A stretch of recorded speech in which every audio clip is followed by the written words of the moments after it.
आज एक बहुत ही मजेदार कहानी की बात करते हैं।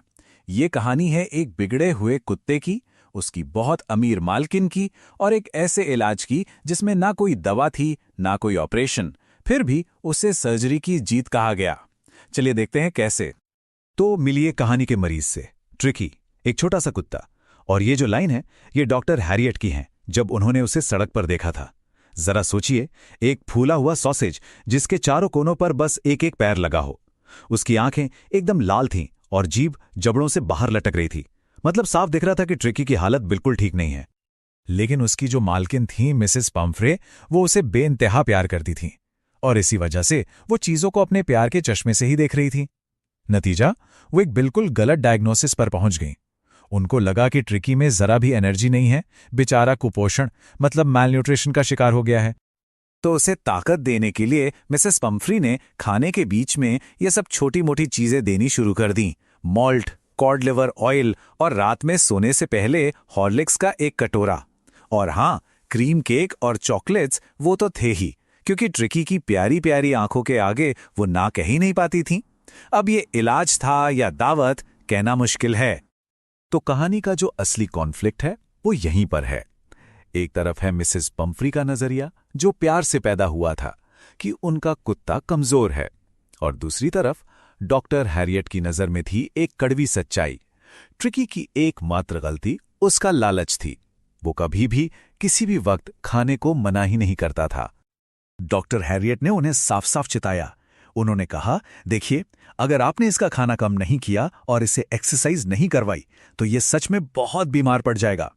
मिसेस पम्फ्री ने वादा तो कर लिया, पर उनके लिए ऐसा करना बहुत मुश्किल, बहुत ही ज्यादा मुश्किल था। और हुआ भी वही जिसका डॉक्टर को डर था। कुछ ही दिनों में वो फोन आ ही गया जिसका उन्हें इंतजार था। मिसेस पम्फ्री की आवाज में घबराहट थी। ट्रिकी ने खाना पीना सब छोड़ दिया था। उसे उल्टियां हो रही थी और वो बस अपने पसंदीदा कालीन पर पड़ा हुआ हाँप रहा था। डॉक्टर हैरियट का प्लान एकदम क्लियर था। उन्होंने एक ही रास्ता बताया। ट्रिकी को लगभग 2 हफ्तों के लिए, मतलब एक फोर्टनाइट के लिए अस्पताल में भर्ती करना होगा। वहां उसे ऑब्जर्वेशन में रखा जाएगा। असल में ये उसे उसके घर के उस लाड़ प्यार वाले माहौल से दूर करने का एकमात्र तरीका था, वही माहौल जो उसे बीमार कर रहा था। अब ट्रिकी को ले जाना कोई आसान काम नहीं था। पूरा ड्रामा हुआ। मिसेस पम्फ्री का रो रो कर बुरा हाल था। घर के सारे नौकर चाकर, ट्रिकी का सामान, उसके दिन का बिस्तर, रात का बिस्तर, खिलौने, तकिए, सब कुछ गाड़ी में भरने में लग गए। और जैसे ही डॉक्टर ने गाड़ी आगे बढ़ाई, मिसेस पम्फ्री ने रोते हुए उसके छोटे छोटे कोटों का एक बंडल गाड़ी की खिड़की से अंदर फेंक दिया। सर्जरी पहुंचते ही माहौल एकदम बदल गया। वहां जो दूसरे कुत्ते थे, उनके झुंड के लिए ट्रिकी बस एक, कह सकते हैं, एक बोरिंग सी चीज थी। वो बेचारा कालीन पर बिना हिले डुले पड़ा रहा। दूसरे कुत्तों ने उसे कुछ सेकंड सूंघा और फिर उसे नजरअंदाज करके आगे बढ़ गए। तो अब आते हैं असली सर्जिकल ट्रीटमेंट पर। और मजे की बात यह है कि कोई सर्जरी हुई ही नहीं। इलाज था, पहला, 2 दिनों तक कोई खाना नहीं। दूसरा, सिर्फ और सिर्फ ढेर सारा पानी। और तीसरा, उसे बाकी कुत्तों के झुंड में शामिल होने देना। मतलब इलाज को जोड़ने का नहीं, बल्कि घटाने का था। उस जरूरत से ज्यादा देखभाल को हटाने का जो उसे प्यार के नाम पर मार रही थी। और देखिए, इस इलाज ने जादू की तरह काम किया। दूसरे दिन के आखिर तक उसने अपने आसपास की चीजों में थोड़ी बहुत दिलचस्पी दिखानी शुरू कर दी। और तीसरे दिन जब डॉक्टर ने दरवाजा खोला तो ट्रिकी बाहर भागा और तुरंत ही दूसरे कुत्तों के झुंड ने उसे घेर लिया। ये उसकी रिकवरी का, कह सकते हैं, एक टर्निंग पॉइंट था। इसके बाद तो ट्रिकी की दुनिया ही बदल गई। अब वो सोफे पर पड़ा रहने वाला कुत्ता नहीं रहा। वो दूसरे कुत्तों के साथ छोटी मोटी लड़ाइयों में शामिल होता, उनके नीचे दबने और लुढ़कने का मजा लेता, खाने के टाइम अपने हिस्से के लिए एक शेर की तरह लड़ता, और रात में तो मुर्गियों के दड़बे में चूहों का शिकार भी करता था। मतलब उसकी जिंदगी में ऐसा मजेदार वक्त पहले कभी आया ही नहीं था। इस बीच मिसेस पम्फ्री बेचारी परेशान थीं। दिन में पता नहीं कितनी बार फोन करके हालचाल लेती थीं। जब डॉक्टर हैरियट ने उन्हें बताया कि ट्रिकी खतरे से बाहर है और अब ठीक हो रहा है, यानी कॉन्वलेसिंग है, तो बस इस एक शब्द ने मिसेस पम्फ्री की पुरानी आदत को फिर से जगा दिया और उनका प्यार फिर से उमड़ पड़ा। उन्होंने ट्रिकी की ताकत बढ़ाने के लिए ताजे अंडे भेजने शुरू कर दिए, वो भी 2 दर्जन रोज। जल्द ही ट्रिकी का खून बढ़ाने के लिए वाइन की बोतलें भी आने लगीं और हद तो तब हो गई जब उसके स्वास्थ्य को और बेहतर बनाने के लिए ब्रांडी की बोतलें भी आनी शुरू हो गईं। अब मजे की बात सुनिए, यह सारा का सारा सामान ट्रिकी तक तो पहुंच ही नहीं रहा था। डॉक्टर हैरियट और उनका स्टाफ इन चीजों का पूरा लुत्फ उठा रहे थे। नाश्ते में हर किसी को 2 एक्स्ट्रा अंडे मिलते, दोपहर के खाने से पहले और खाने के दौरान वाइन होती, और शाम को आग के पास बैठकर ब्रांडी भी जाती। वाह, ट्रिकी के नाम पर डॉक्टरों की दावत चल रही थी।